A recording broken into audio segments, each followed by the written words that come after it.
right. Good morning, everybody. Today is Tuesday, May 3rd. Welcome to First Things First, Simply Cyber's daily morning cybersecurity threat briefing. I'm your host, Gerald Auger, and over the next 30 minutes, I'll be delivering the top cybersecurity news of the day and providing expert analysis on each of these stories. What it means to you as a practitioner, or if you're looking to break into the industry, we got something for you. Also pretty excited to find out what Pam did. Looking forward to it, Pamela. Shout out and thanks to this stream sponsor, Barricade Cyber Solutions. Cyber criminals have stolen your company's data and derailed your business operations. Barricade Cyber Solutions will help you resolve this ransomware attack and get your business back on track.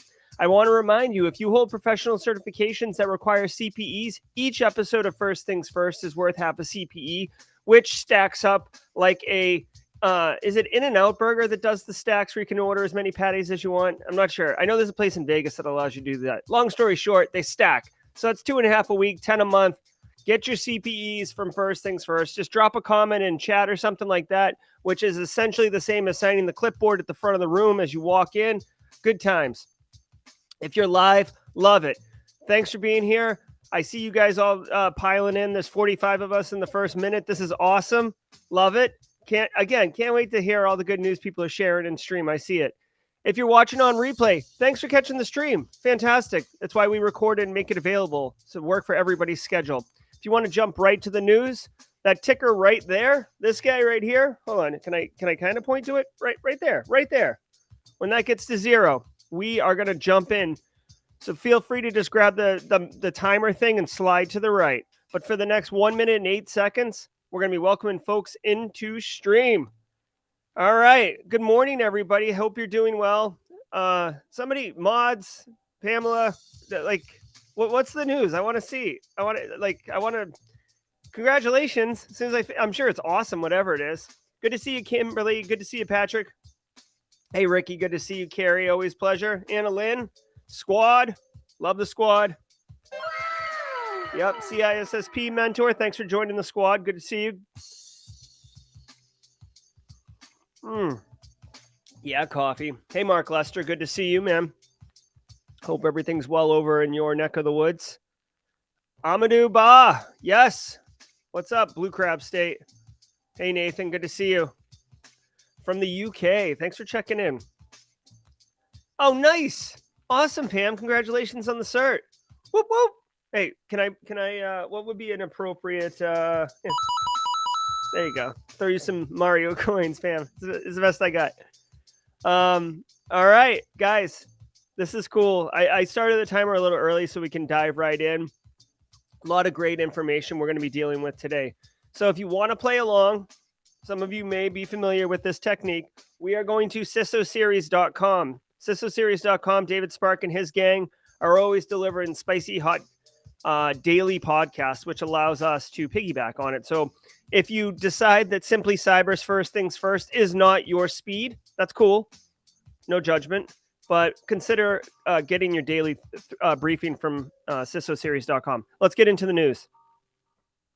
From the CISO series, it's cybersecurity headlines. It's Tuesday, May 3rd, 2022. Solana network goes dark after bot swarm.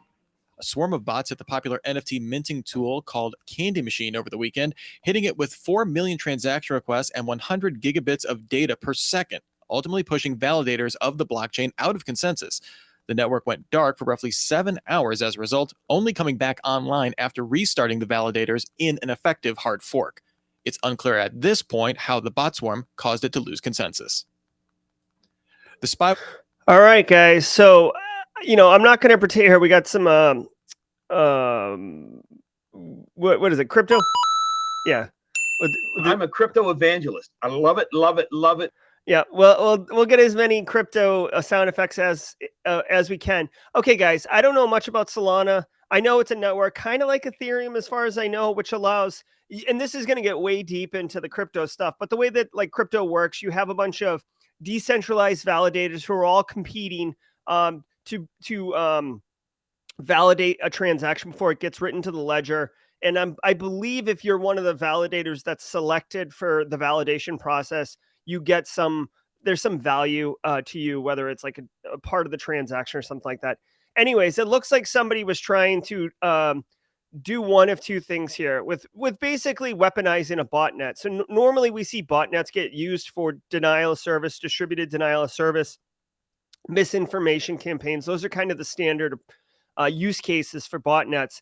This one looks like it was trying to attack this Solana network. Now, I don't know if the goal was to have the bots be the validators, or what actually happened here is because of all the traffic, because of all the noise, the validation process got all mucked up and effectively brought the Solana network down. This is a really interesting observation just from the like when you read like the white papers on how these things work, they always work beautifully, right? Oh, this is going to change the way finance works for everybody, decentralize the world.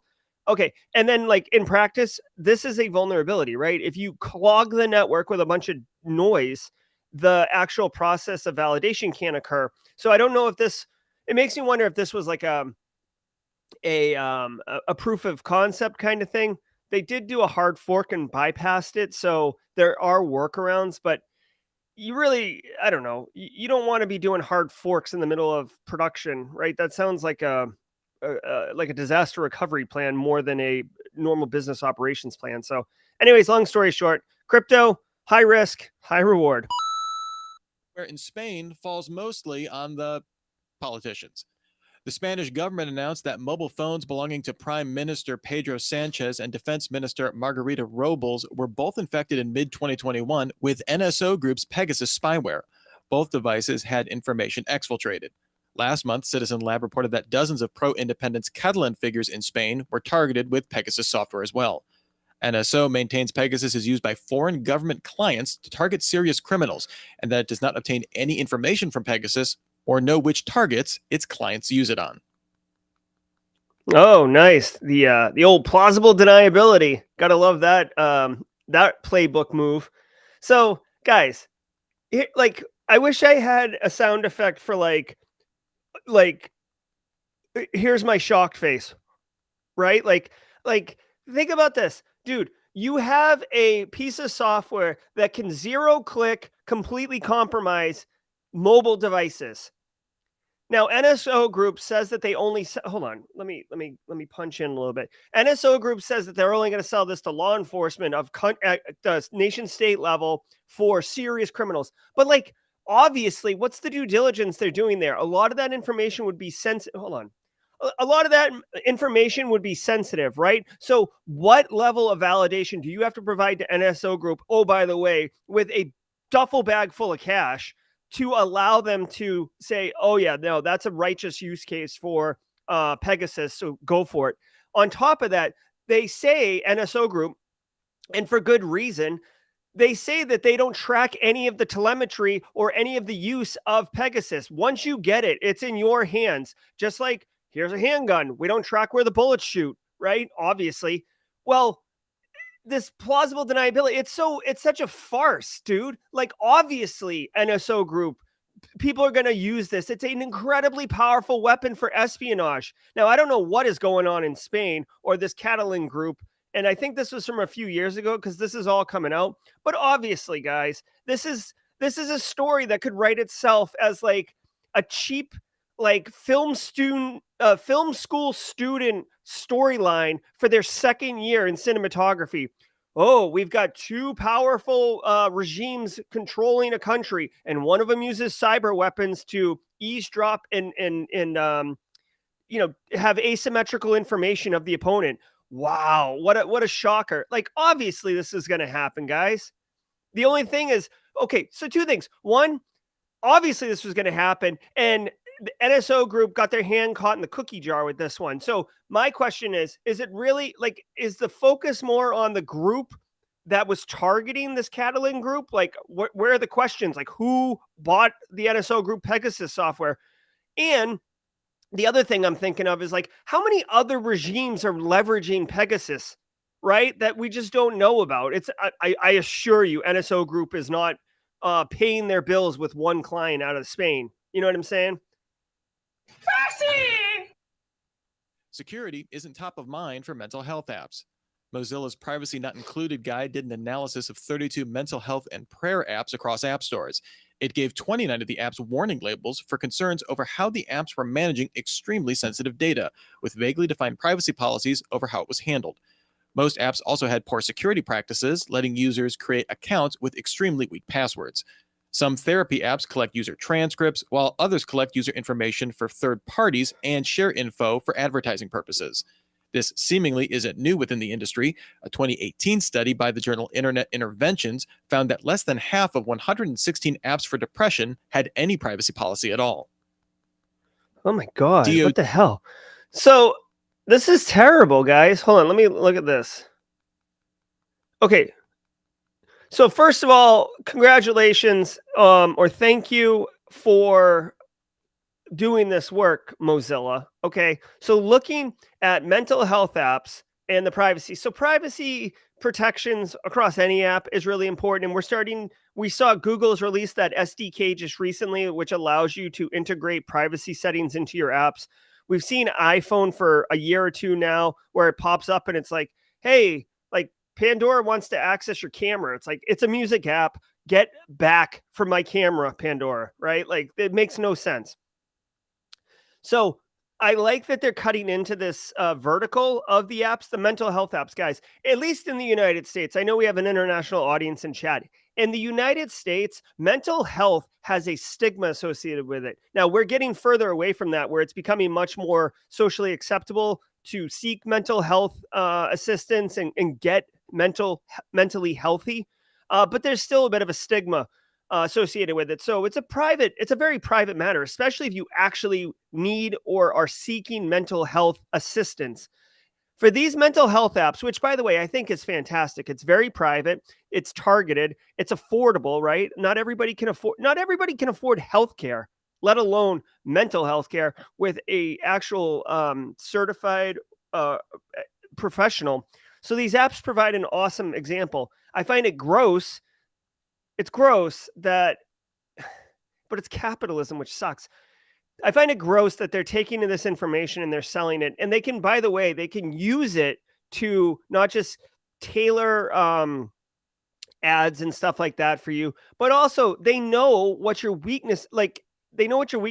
They know what your triggers are. They know what your struggles are, right? And with AI and machine learning, you can just suck that baby up and then throw it into natural language processing, start pulling out, emotional dispositions and stuff like that, start making judgment calls on those individuals. Oh, this person's vulnerable, would be willing to conform to, buying oil of Olay soap, or perhaps being radicalized. You see what I'm saying? Like it can go quite quickly down a rabbit hole or to an extreme.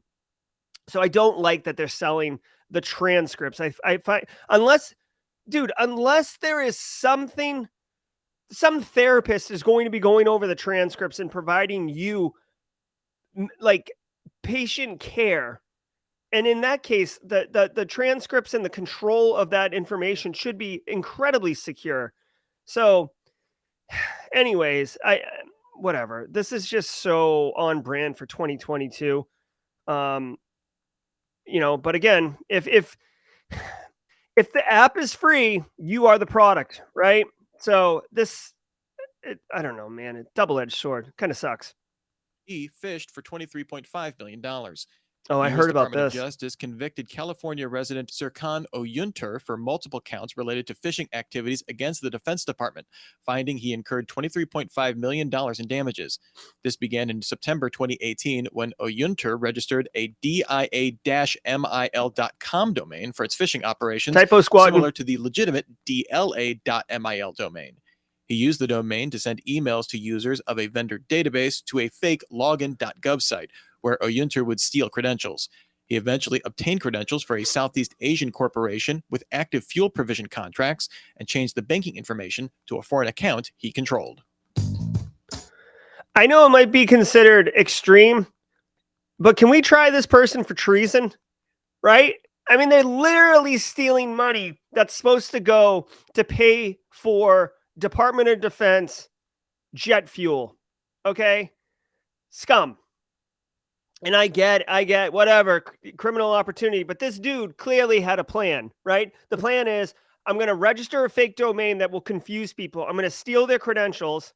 By the way, he made a lookalike site, so it wasn't an accident. It wasn't like he was going to have a legitimate website that had a similar name. And oh my goodness, what happened? How did this possible? No, this dude was calculated, deliberate, and what's it called?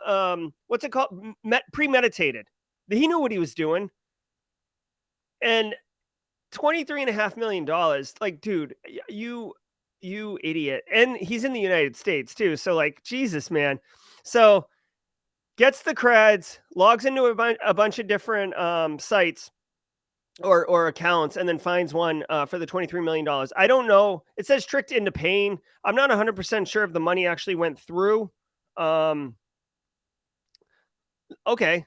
30 years in prison and a fine of $1 million, or twice the gross profits of losses resulting from his offenses. Well, hopefully he's going to short the company, because twice the gross profits of losses is pretty terrible. But 30 years, good. Dude, punishment should be a deterrent. That's the reason that we have punishment associated with crime, to deter people from committing the crime. Jeepers, man. So anyways, this one's a good one. Guys, 800-171 is not going to stop you from this one. Okay. Educate your end users.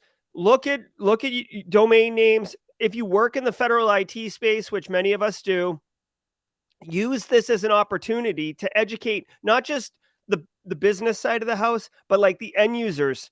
And it's a simple story.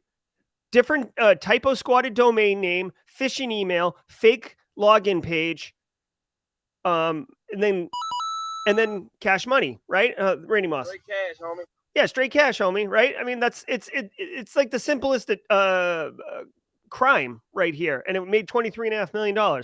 I'm going to keep doing Simply Cyber and Threat Gen. I think that's going to play out long term for me. But Plan B, phishing for $23.5 million. Now let's thank today's episode sponsor, Census. Patient data on millions of Grindr users were collected from a digital ad network and offered for sale. This data did not include personal information like names or phone numbers, but could certainly be used to infer intimate relationships or establish home addresses of users. Grindr cut off the flow of location data to ad networks in 2020, but historical data may still be obtainable. The company said it originally provided the location data to serve hyperlocal advertising. All right, hold on one second. They went quick on this one. Okay, so all I'll say on this one is, so Grindr, guys, like I'm not an expert on this. Grindr is like Tinder, except as far as I know, it is for it's a gay dating app designed for men. Women may be able to use it. I'm not 100% sure, but I know it targets men. And the problem is that they were selling location data just like every other freaking app. And that location data can be weaponized, because if you see two people moving around together with their location data, you can infer that they're together. If you see location data sitting at a commonly accepted gay bar or gay male location, you can infer that is, the user of that phone is in fact gay, right? Which isn't it's not a big deal, but the problem is, it's not a big deal that the individual is gay, right? Obviously, that's not a problem. The problem is, A, that it's private. B, what if in some countries, I know it was the case in 2012 in Egypt, it's illegal. It's illegal to be gay, right? So there is serious consequences associated with being identified if you're not open about your sexual orientation. And that's part of the problem here. Now, Grindr said that they stopped doing it and that there's historical information. So I guess you could go back if you were like someone's running for office and you're going to try to out them or something like that. I don't know. Really, the only thing I'm going to say about this that's interesting is if you go back to a ShmooCon talk, I attended ShmooCon in 2012. Colby Moore, Sinek gave a talk. Let me see if I can do this. 2015. 2015. Yeah. Oh, it was with Patrick Wardle? Huh. I didn't even realize that Patrick Wardle was giving that talk back. Patrick Wardle is one of my favorite speakers. If you ever go to a conference, he's usually talking about Apple. Um, he's fantastic. Anyways, they gave this talk on tracking users via mobile apps, but they focused exclusively on Grindr. Okay. And it was fascinating what they did in this talk. I'll drop a link in chat. Or can I do chat? I can't do chat. Hold on, I can do chat. If you guys get a chance, check this out. It is an awesome, awesome talk.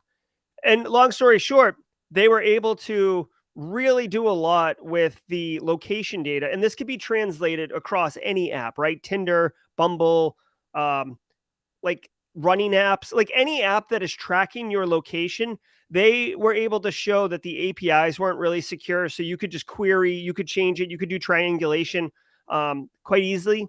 Very, very interesting. So long story short, you may have your privacy settings to on, but that doesn't mean that people can't target you or track you or find you. Obviously, this is very scary if you're being stalked.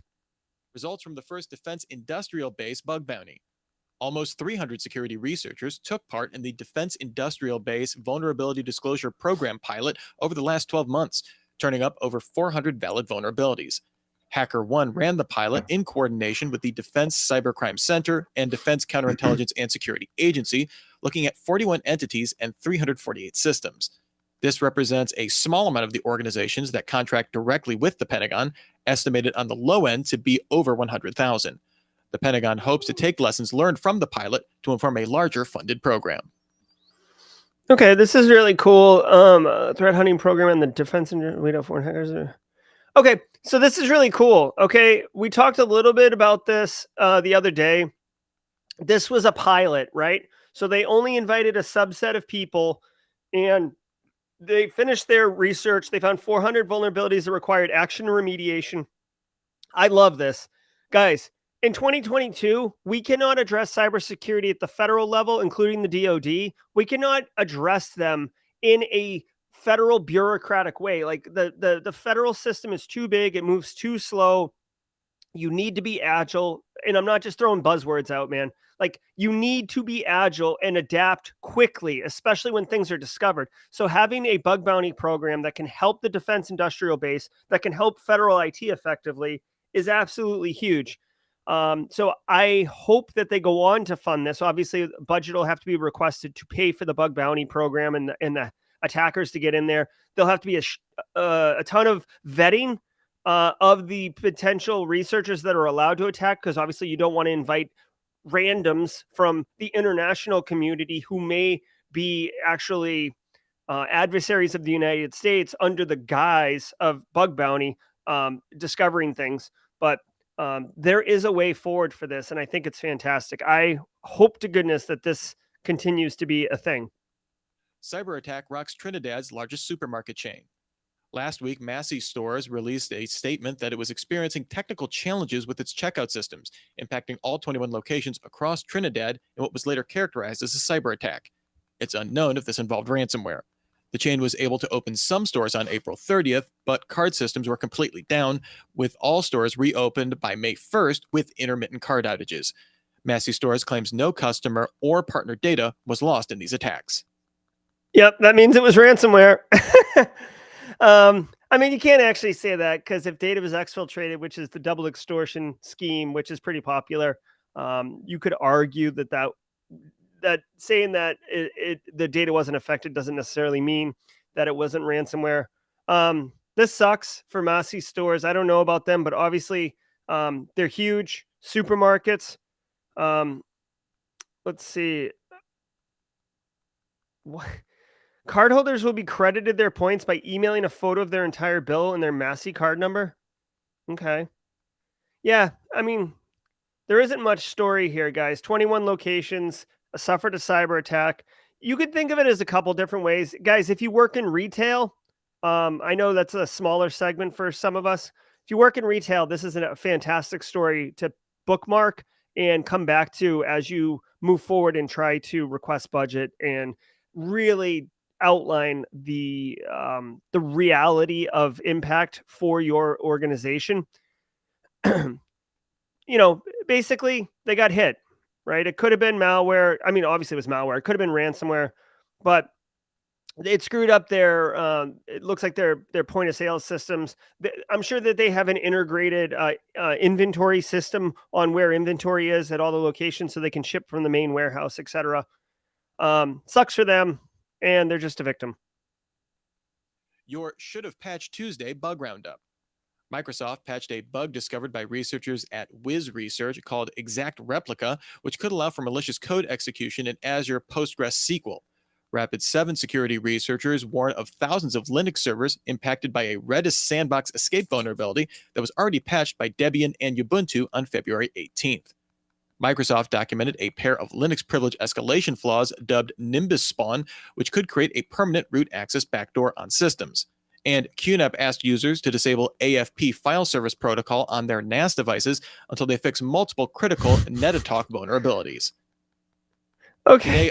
Hold on. Did you guys catch that? This is a story about Microsoft Azure vulnerabilities, and then they just throw in at the end that QNAP has released a statement asking customers to not use QNAP until they fix multiple serious vulnerabilities.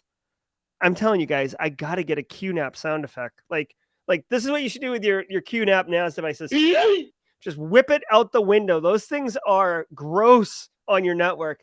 Okay, guys. So this is a vulnerability for Microsoft Azure. A cross-tenant bug is no good, right? Obviously, that means that you can go from your tenant, which is like your organization in Azure, to another organization in Azure, which is that would be a major problem.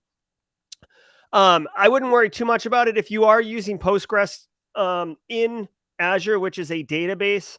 You might want to look into this, but they said a couple things in here that would lower my concern, right? So no one's having to wear their brown pants to work today.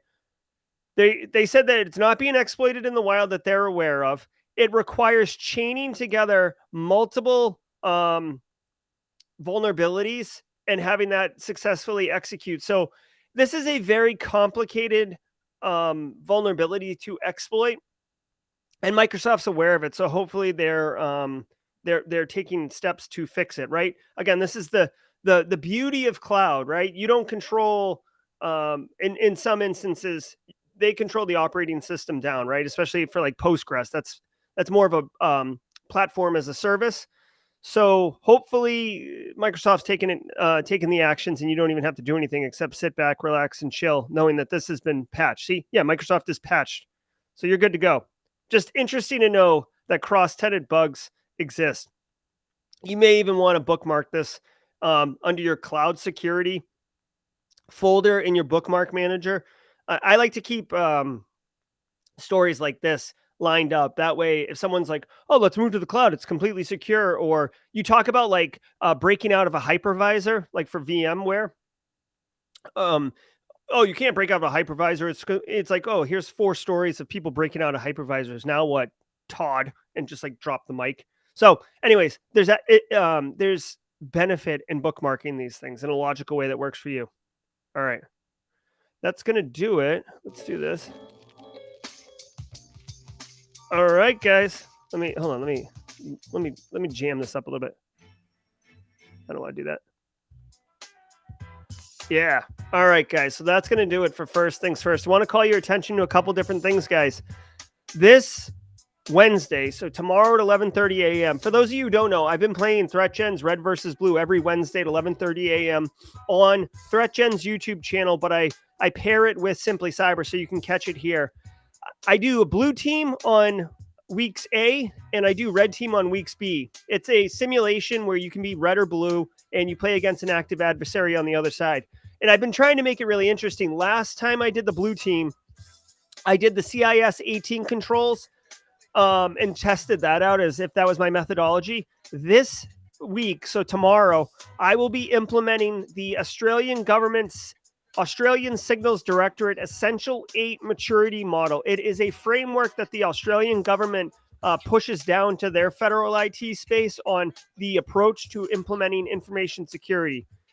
So I'll be educating you on what that Essential 8 model is, but I'll also be implementing it in a simulated model against an active adversary, and we'll see how it stacks up, right? CIS, I was able to defeat the red team. I hope that I'm able to defeat the red team again with my Aussie, oi oi oi controls. Okay. Also on Thursday at 4:30, some of you already know this. We're going to be talking with Dr. John Helmus, and really all of you. This is going to be a very high engagement live stream on tattoos. Are they taboo? Are they only for red team people? Are they for corporate people? Can you be a CISO with a neck tattoo? I don't know. 2022 is interesting times. So we're going to talk about the subjectivity of tattoos. What is considered okay? What's not considered okay? Is it, sleeves aren't okay if you can cover it up and not be seen in a business suit? Is that okay? Whatever. We're going to get into it. Also, I've created a Google Drive to share your photos of your tattoos on stream. I think I have a permissions issue with that. But the idea is, guys, me and John will be talking. We'll be getting your thoughts. And if you want, I'd love to show off tattoos on the stream, because people who have tattoos, including myself, I've got 2, looking to get my 3rd. Tattoos are cool. I like them. And they're really an interesting way to showcase your personality. So I think it's going to be a really fun episode, and we'll have a good time with it. Guys, this has been First Things First. I'm Jerry. You guys are awesome. Oh, Josh Mason going to play red team. So Christopher Word's asking in chat if is Josh Mason. Josh is at Wild West Hackenfest here, or Way West Hackenfest this week. Anyways, May 18th, I will be doing this to Josh Mason's red team. I'll be launching massive fireballs and just eviscerating him in red versus blue. I will be the blue team operating my information security model and approach to securing, and he will be implementing what will ultimately be a failed attempt at taking down my manufacturing plant. All right, guys, have a great day, everyone. Appreciate it. Always open to feedback, constructive feedback on the show, on the sound effects, all those type of things. Here's a couple coins. Take a couple Mario coins. Have a great day. We'll see you all tomorrow at 8 a.m. This has been First Things First.